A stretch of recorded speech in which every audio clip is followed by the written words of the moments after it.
Ny voninahitro tsy homeko ny hafa.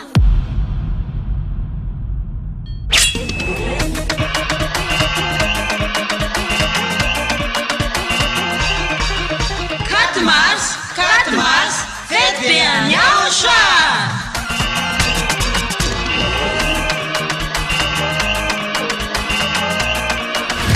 Tonga ny fotoana ankalazantsika niverena amin'ny anarana mitondra FRANÇAIS. YAHVAH sy YAHOSHUAH. Izay torina ambasadorina YAHOSHUAH zady Elia.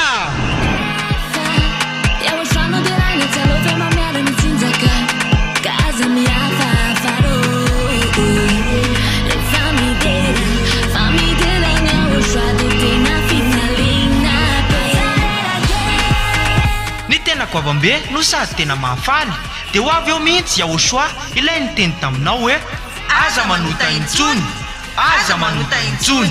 Izay no afantaranao any YAHOSHUAH ilay tena maro. Ka tsisy nilaza izany afa-tsy YAHOSHUAH izay nitoriana ambasadorina YAHOSHUAH zady Elia ireriany.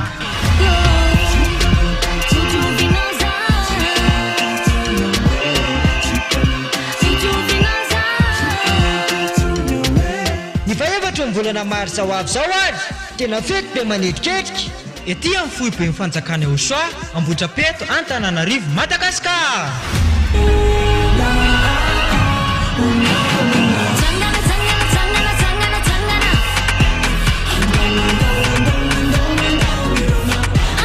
Ka ianao olombelona io Tongava mankalaza sy manome voninahitra an'ilay nahary anao.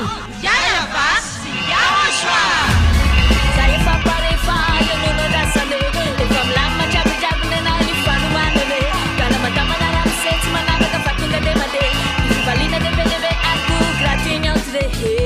Tongava daholo arahanao amin'ny faefatra ny volana martsa ho avy zao. Aza dino